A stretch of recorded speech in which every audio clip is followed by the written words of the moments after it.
Sin embargo, su gobierno pues no ha estado exento de escándalos, de un montón de situaciones oscuras que han ocurrido.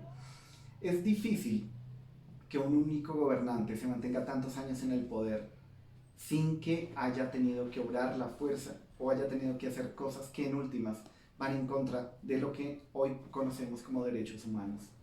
Hay diversas situaciones que lo afectan. La primera, la guerra chechena, la crueldad de la guerra chechena. Esta fue una intención de autonomía de una república rusa, Chechenia, que quería mejores condiciones y más autonomía en un país en el que estaba prohibido hablar. Pero además Chechenia es musulmana, mientras el resto del país es cristiano ortodoxo. Entonces teníamos ahí una situación religiosa compleja. Pues Putin ataca con extremada fuerza a Chechenia, mata a su guerrilla, pero para matar a esa guerrilla mata a toda la población que se encuentra. Entonces hay miles de muertos que están allí, porque la manera de acabar con el levantamiento checheno fue acabar prácticamente con Chechenia.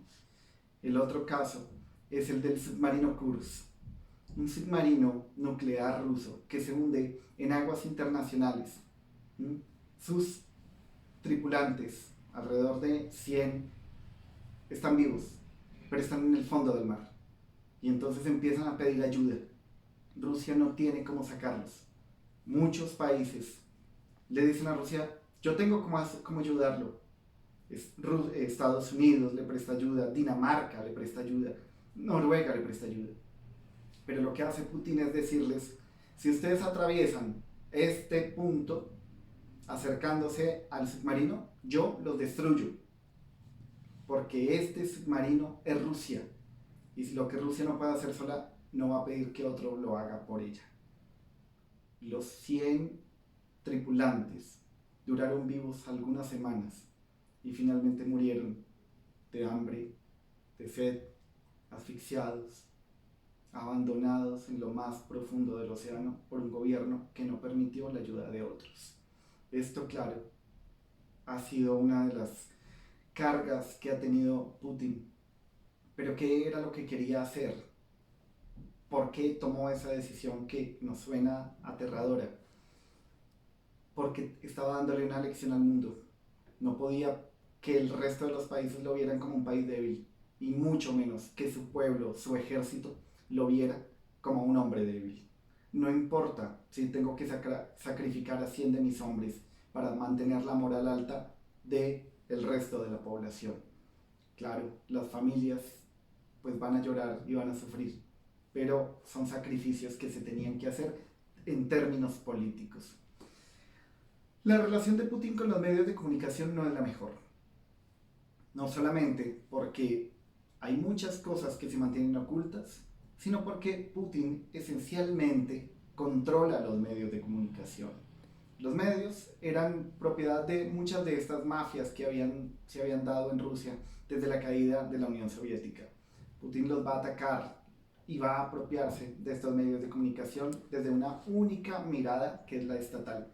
Finalmente, y hace pocos años, crea una cadena de televisión internacional de noticias muy importante, que es RT. Todos ustedes, todos nosotros hemos tenido que ver RT en algún momento. Es un canal ruso y es un canal estatal ruso. Les voy a poner un vínculo para que vean unas entrevistas que da Putin cuando se conmemoran algunos años de este canal. Pero esos medios de comunicación pues se han servido para hacerle una apología a Putin, una propaganda siempre de favor a Putin. Y eso explica que haya unos niveles de aprobación estatal tan altos. Putin, además, se vuelve católico ortodoxo. Trae de nuevo la religión a Rusia, una religión que había sido suprimida durante los 80 años o 90 años del mundo comunista de la Unión Soviética. Entonces lo que hace Putin es volver a traer la religión porque sabe que dominando al pueblo, dominando los temores del pueblo, los anhelos del pueblo, domina todo lo demás. Entonces va a utilizar como una estrategia política y de control la religión, la ortodoxia rusa. Y con esto pues va a reconstruir grandes catedrales, va a abrir nuevos espacios y va a estar rodeado de los patriarcas de la religión. Es, fíjense, volver al mundo zarista, pero en el siglo XXI. Esta idea lo lleva también a generar una serie de propagandas anti-homosexuales y anti-libertad de identidad sexual.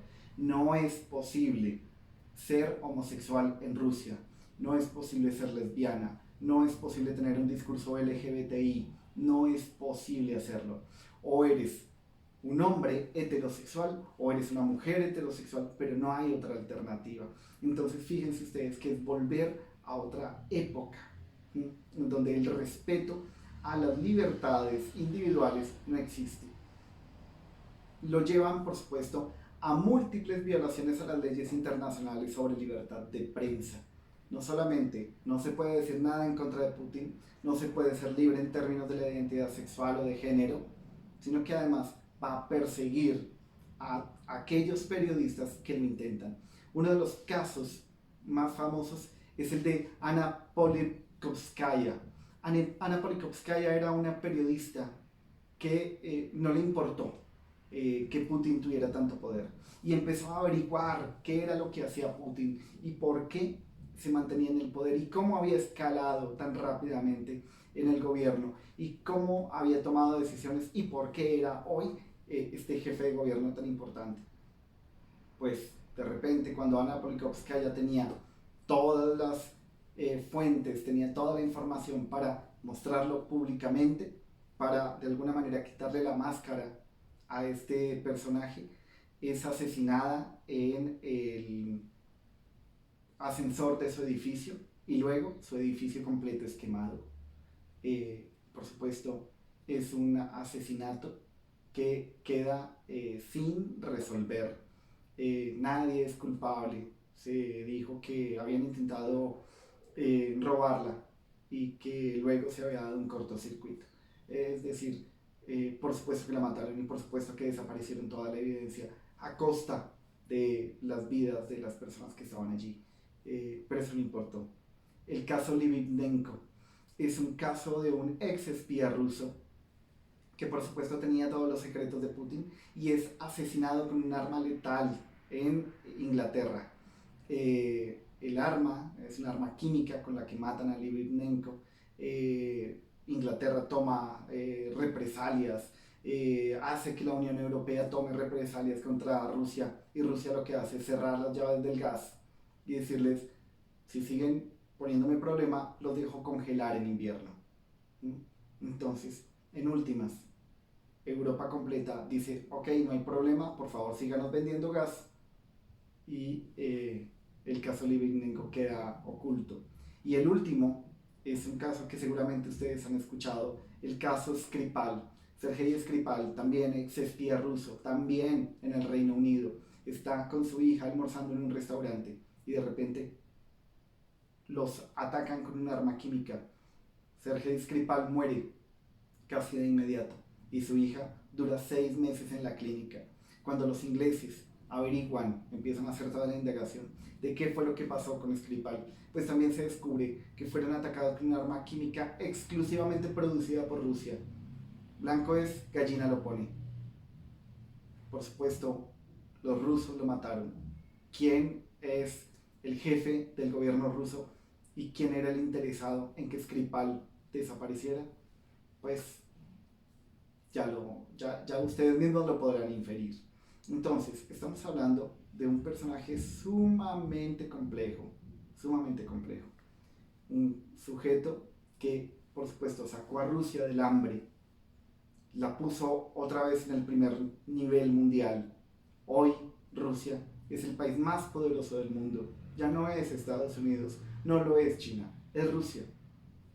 Las mayores reservas energéticas del mundo, los Juegos Olímpicos de invierno, los estadios y el mundial que acaba de pasar, el mundial de fútbol, la ingeniería, el territorio, la política, la armada, el mar, el acceso, Crimea y el Mar del Norte.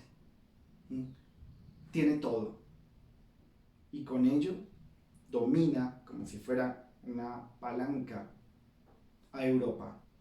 Tener el comercio de Europa, tener el dominio sobre Europa, venderle todo el gas y el petróleo a Europa y llevar a las economías mundiales al nivel en el que están en este momento, amparado por supuesto en esta pandemia, pero que se haya aliado con Arabia para llevar el precio del crudo a unos niveles que son impagables, pues inmediatamente nos está hablando de qué es la geopolítica y de que quien tiene el poder lo ejerce y lo ejerce a su beneficio.